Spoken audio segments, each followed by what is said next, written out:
Hey, how are you doing? This is episode 6 of Mood Awakenings. Um, Keeping it moving forwards from the last episode, which was about the first breakdown, the one featured in the book in Hypermanic. Um, this is a subject that I knew nothing about until I went through not just the first experience, but other admissions into hospital that have happened over the years, particularly in the late 90s, when I hadn't really got into self management and didn't really know what was happening to me. I kept going back in again and again. So, this episode is about self advocacy. Um, those of you that don't know anything about it, because I didn't know anything about it at all, it's about civil rights for developmental, cognitive, and intellectual disabilities. So, uh, lots of people self advocate every day in their lives and completely take it for granted. You've done it since you were a little kid, and as you've got older, maybe you've got a bank account or you've been given a mobile phone or whatever it is, you've got more and more responsibilities that make you a citizen, and you completely in control of your own life and what you do and how you act. So what is self-advocacy? So self-advocacy is about um, learning skills and building confidence to have a stronger voice for yourself once you've gone through one of these experiences and it can get taken away. Um, Unfortunately, when you have a mental health problem, uh, it can sometimes mean that your opinions and your ideas are not always taken seriously because you may not be very well at the time that you're saying them. Um, and therefore you're not offered up the right opportunities or the right choices that you would like or would be good for you at that point in your life. Um, some people have never learned to be self-advocate for themselves, and I know that I never did. When I was in hospital in '95, my driving license was taken away. Um, I was locked in a psychiatric ward, and my parents took control of my bank account, and they were my legal representation. In another instance, when I was in hospital again on a psychiatric ward in a different place, I had lost my mental faculties. I was out of psychosis and I was lucid. I got assessed and volunteered for admission. I was complicit and cooperative. I was under close observations. Um, every move that I made was being scrutinised. Um, there was zero tolerance on the ward. I verbally clashed with a nurse, unfortunately, over a door. It was a really silly, small issue. This person felt intimidated by me. They reported me to the staff nurse, the ward nurse. The ward panel then decided that I was a risk. The conclusion then was a section 2, which was 6 months. So the first section in '95 is section 3. Once you've had a section 3, the next time that you're in hospital, that is your case notes, and they're passed from the previous hospital.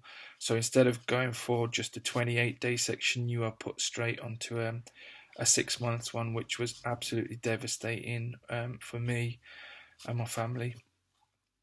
Um, as I say, my nearest of kin was then notified, um, and they were allowed to take control of my entire life, my rights, and my responsibilities. So then again, I felt, um, imprisoned because of my medical history. Um, then I had to build up the trust and the responsibility with the nurses in the hospital.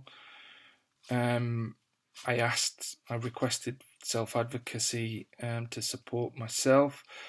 The legal team then had to assess me, and then I get a result which is either a win or a lose. Now, in that particular instance, it was a win, so that we contested the 6 months, and I was out in a matter of weeks.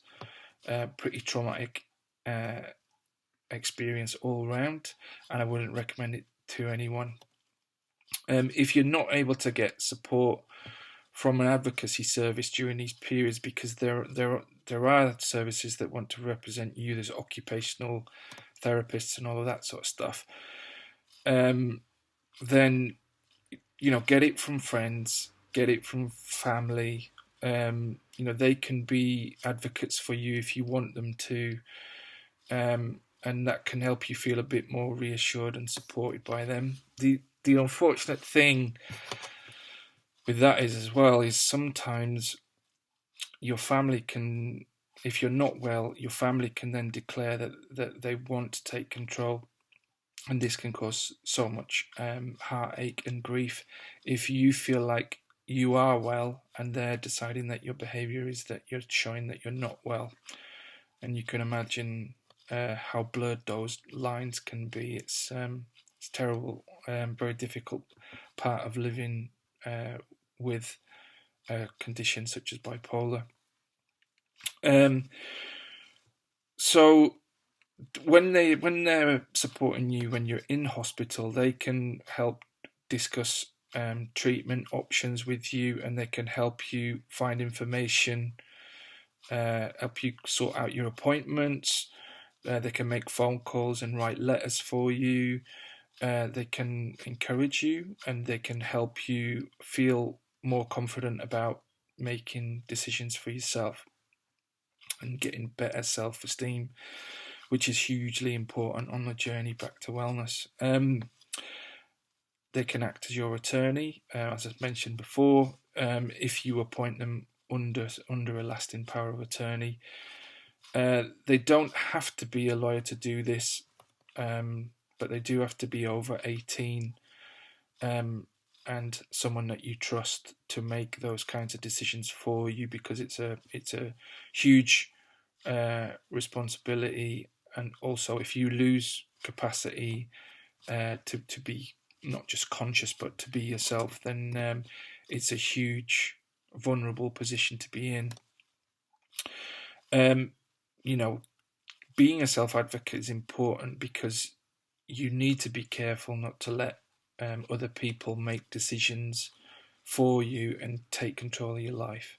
Even though I know I've said it with family, it's still better to be looking after it yourself as much as you possibly can.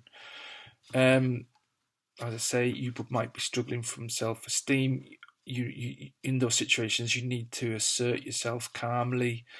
I struggled a lot with codependency, so I was putting other people's needs before mine. Self-advocacy is about, bottom line, taking control of the decisions about yourself and telling other people what you want. Make sure that your voice is heard.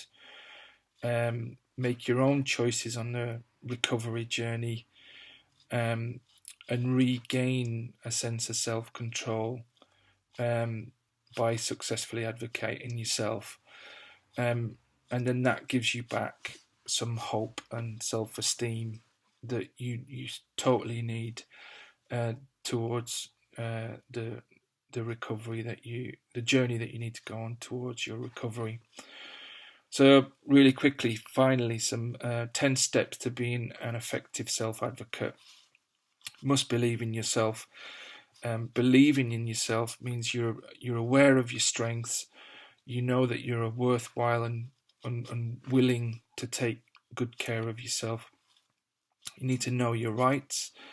You're entitled to equality under the law, so you should always push for that. decide what you want, get the facts around it from the nurses or from the occupational therapist or even from the ward round team and the psychiatrist. Ask questions non-stop. Plan a strategy. What are you going to do? How are you going to get out of this? Gather support, as I say, friends, family, people that you trust. Target efforts and set goals. Like, for instance, I was saying in the last episode, I wanted to play a game of football, or I wanted to go swimming, or I wanted to get a haircut. Little things like that, which are steps in the right direction to self-advocacy. Express yourself clearly as much as you possibly can, whether that's verbally or in writing.